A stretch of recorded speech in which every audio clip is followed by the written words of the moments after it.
It was a quiet evening in downtown Chicago when Ethan Turner sat alone at a candle-lit table, staring at his reflection in a half-empty glass of wine. The restaurant was one of those elegant places where time seemed to move slower, soft jazz playing in the background, silverware clinking gently, and the scent of roses drifting in the air.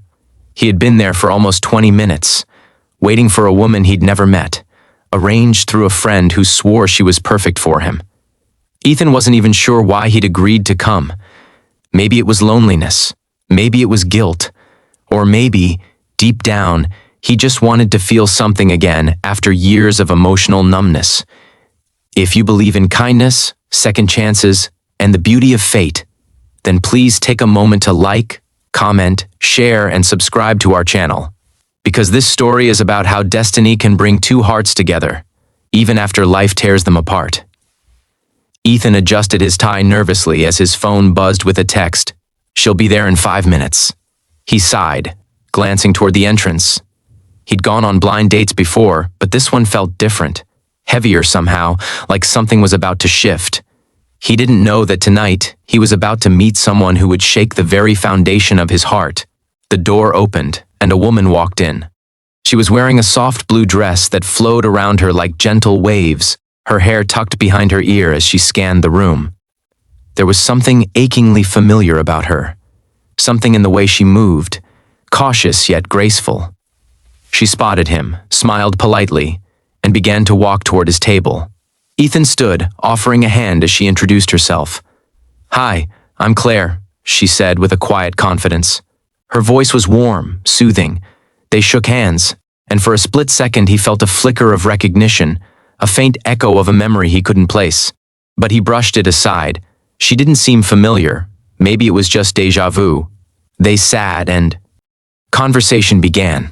At first, it was polite small talk, work, hobbies, favorite movies. She was kind, insightful, and had an infectious laugh that made him smile despite himself. Yet, beneath her calm surface, there was something guarded in her eyes, like she carried a story she wasn't ready to tell. Ethan, too, carried his own ghosts. Years ago, he'd been in a relationship that ended tragically. Her name was Emily, his college sweetheart, his best friend, his everything. They dreamed of building a life together until a car accident one rainy night took everything away. Emily had been severely injured, leaving her face disfigured and her spirit shattered. She'd pushed him away, convinced he deserved someone whole. Ethan had tried to stay, to love her through it all, but she disappeared without a trace, changing her number, moving away, vanishing from his world completely. He spent years searching, but eventually gave up, drowning himself in work and silence. Now, sitting across from Claire, he couldn't help but feel a strange pull, as if the universe was whispering something he couldn't quite hear. When she laughed again, he noticed the way her eyes glimmered, the way her hand instinctively brushed her right cheek. A small, almost unconscious gesture. It sent a shiver through him. Hours passed like minutes. They shared stories about life, about pain, about the strange beauty of survival. Claire told him she'd moved back to the city after a long break, trying to rebuild herself after years of hiding. She didn't say from what. He didn't pry. But when she looked at him, really looked, there was a softness there, a depth that made his heart ache. As the evening wound down, the waiter brought the check. Claire reached for it at the same time he did, and their hands touched. In that instant, something electric coursed through Ethan, a sudden rush of memories, of late-night talks, of shared dreams under starlit skies. His heart stumbled. He looked into her eyes, really looked, and everything stopped. He saw it. The tiny scar just beneath her left eye, the same one he used to kiss every morning.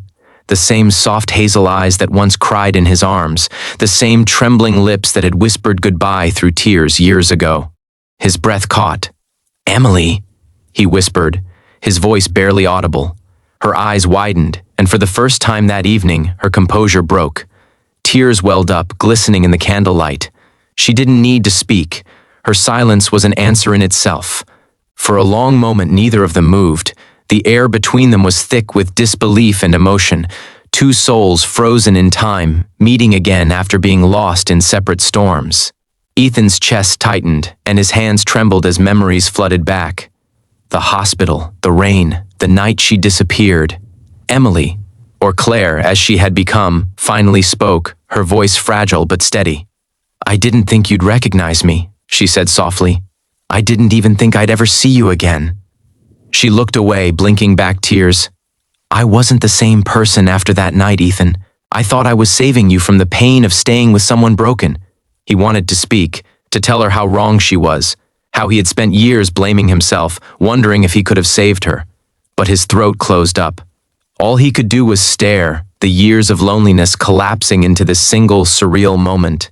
She explained that after the accident she'd undergone multiple surgeries, each one changing her appearance slightly. But no operation could heal her spirit. She'd changed her name, moved away, tried to live under a new identity because facing him felt impossible. "Every time I looked in the mirror, I saw the girl who ruined your life," she said through trembling lips. "I didn't want to be her anymore." Ethan's heart shattered. "You never ruined anything," he said quietly. "You were my life." The world outside faded away, the soft jazz, the waiters, the clinking. Glasses, none of it existed anymore. It was just them, two people staring at what could have been and what might still be. The night stretched on as they talked, really talked, for the first time in years. She told him about the pain, the surgeries, the isolation, the fear of facing someone who had loved her when she no longer loved herself. He listened, his eyes never leaving hers. And for the first time since she'd left, Ethan felt alive again. He realized that love wasn't about perfection or beauty. It was about connection, the invisible thread that time and distance could never break. When the restaurant finally began to close, they stepped outside together. The night air was cool, carrying the faint scent of rain. Emily hesitated, wrapping her shawl around her shoulders. "I didn't come here to hurt you," she whispered. "I just wanted to see if I could still feel something." Ethan smiled faintly. "And did you?" She looked up at him, tears glistening. "Yes. Too much." They stood there, both silent, both trembling. Two broken souls rediscovering the warmth of something they thought they'd lost forever. And then, slowly, he reached for her hand. She didn't pull away this time. Their fingers intertwined just as they used to, fitting together as if they'd never been apart. The city lights reflected in her eyes, and in that glow, Ethan saw not the scars or the pain, but the woman he had loved all along. Stronger, braver, more beautiful than ever. He knew that life had given them a second chance, and he wasn't going to waste it. As they walked down the quiet street, the world felt different, softer somehow. The air was filled with unspoken promises and fragile hope. Emily leaned into him, resting her head on his shoulder. "Maybe," she murmured, "some people are meant to find each other more than once." Ethan smiled, whispering, "And maybe some loves never die, they just wait." Their footsteps echoed gently as they disappeared into the night, two souls finally finding their way home. If this story touched your heart, please take a moment to like, share, and subscribe. Your support helps us bring more emotional and inspiring stories like this one to life. Before you go, tell us in the comments, do you believe that true love can survive even after years of silence and pain? Because sometimes, the most powerful reunions are the ones written by destiny itself.